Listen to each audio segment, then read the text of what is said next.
What is up, you guys? Wet Bucket, and today I have prestiged. Actually, it was yesterday, but yeah, I've prestiged. I'm on to my second prestige. It's going quite good, just like I predicted.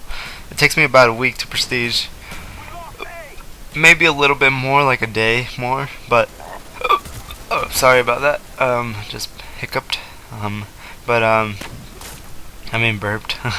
But yeah, it takes me about a day to prestige, so it'll be a week to prestige, a week and a day to prestige. So it'll take me a while before I get to my 15 prestige, and I'm most likely gonna be 15 by the end of by the time Modern Warfare 3 comes out. And look at this, Dolphin dive to capturing the frag. Oh, look at that, that was nice.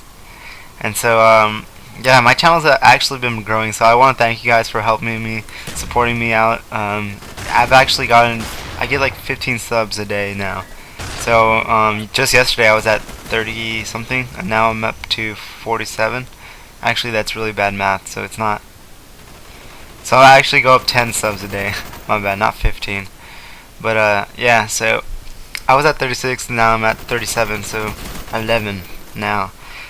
But yeah, anyways, thank you guys a lot for supporting me. But what I want to talk to you guys about is basically the top 3 most dangerous games I played during my childhood. These games were not only the funnest games I've ever played, but these were extremely dangerous. And up until till this day, I still play them. So I'm gonna talk to you guys from tell you guys which ones they are from 3 to 1. So, motorcycle guy, that was cool. That's a cool guy right there. So, number 3 would be, I would have to give it up to Beyblades. And you guys might know this as the show. I know this as the deadly pieces of plastics that made my fingernails come off. And so, what would happen was, what Beyblades are basically, they're spinning tops that you spin, and they have like rigid edges, so like they battle other spinning tops, and they like repel, and the first one to stop spinning would be the loser basically. And so you would like think that it's not really that bad, but it gets worse. So what would happen if you broke the spinning top, the very top piece, so that was like the piece that holds everything together, that would sometimes break off or break in half because of other people's spinning tops would hit your top so hard, so that top would never work again. What happened with me, this happened actually a lot of times. I would spin it counterclockwise to whatever the other top was spinning, so it would spin opposite, so they would repel really hard, and sometimes it would shatter my Beyblade, and so it would just be shards of plastic just blowing up in which way direction. And I remember one time that one of them actually like broke in like a bunch of like pieces of plastic, and it cut open my gum, like my teeth were, my mouth was open, and it like went straight into my gum. Like I was laughing so hard because it blew up, and it like blew up into my gums. And yeah, so I cut myself a little bit, but I was still amazed that it cut me. I mean, like the fact that it's just a children's story that they sell at Walmart, and it could just do that destruction.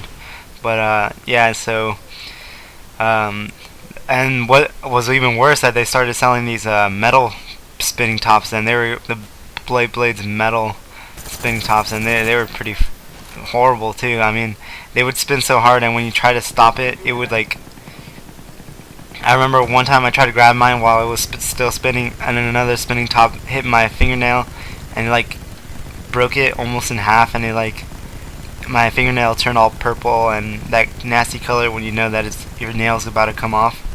So yeah, that was a horrible game. But I mean, it was still fun. I still wish I could play some, but I play some Beyblades, but I don't know where my Beyblades are. So yeah, so number 2 would probably be Rock Wars. So what Rock Wars was, what's it called? We would, as a kid, I would play over this hill after school, and what we would do is that we'd get two of my friends on one side of the hill, and one of my friends on the other side. And what we would do is that we would throw rocks over the hill and see if it hit one another. But we rarely ever hit each other. But if we did, it would be like we would draw blood. Basically, it wasn't so bad that someone like cracked their head open or anything like that. So we were lucky. But this is like one of we knew like this is a deadly thing that we were doing. But I mean, just the thrill of it was so fun. And all you would see is like just bunches of black spots in the sky, and they would just come torpedoing, I can't even say that, torpedoing towards your face, and yeah, so it was horrible. But yeah, I mean, you guys might think that's stupid, but if you guys ever play that, it's pretty fun. I was the stupid kid back in the day, and the host migrated right now, so. Yeah, so you guys are thinking right now, you guys are probably like, what the fuck's worse than Rock Wars right now? And I would say this is probably the worst game through experience.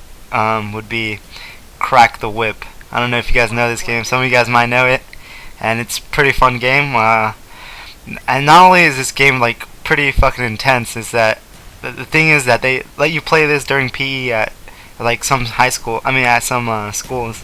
So I remember playing this game through in my elementary years, and what Crack the Whip is, you basically get in a single file line, and the person that's cracking the whip would be the person in the front, and then the person in the back would be just the person that is going to be the cracking of the whip. So what you do is that you guys get in line, and then you guys hold hands, and then the first person leads the whip, and he runs as fast as he can, pulling everybody behind him, and then the first person just stops, and everybody just keeps running, and the first person tugs on the second person, and it creates like this little domino effect where you just keep pulling, the next person gets pulled, and then the last person would just get flung across this wherever you guys were playing. And what we would do, we would play against this fence, and we were just trying to see who could get the highest air. And what you would do if you guys wanted to make it even more fun, that the last person, whoever was the last person being cracked, they would jump at the last minute, so they would just be flung like at ridiculous speeds and stuff like that. So it was crazy. This game did dislocate my shoulder. I remember this. What had happened is like you would think you would be like, oh, I want to be in the front. I want to be the person that cracks the whip, man. That's a good idea because that person doesn't ever get hurt. But the person that does get hurt the most would be, you would think would be the last person because he's getting flung by everybody. But I would say it's the middle. Whenever you're the middle, you just get messed up really bad. So like you're basically getting tugged by both sides of force. So I remember I was the middle, and this kid just flung us. He was like in 7th grade, and I was playing when I was in 5th grade. So I was like one of the littler kids playing this game. And so what happened was that I was right next to him, so he tugged on my arm, and the next kid tugged on my arm, and just I heard a pop right on my left shoulder, and I just started screaming, and then I popped it back in, and I just cried, and then that was it. But yeah, these are the deadliest games I've ever played, and if you guys have time, play it yourself. But yeah, no, don't play them. Just play them under supervised. But if you guys like this commentary, be sure to like and subscribe. Hope you guys enjoyed. Till later, YouTube.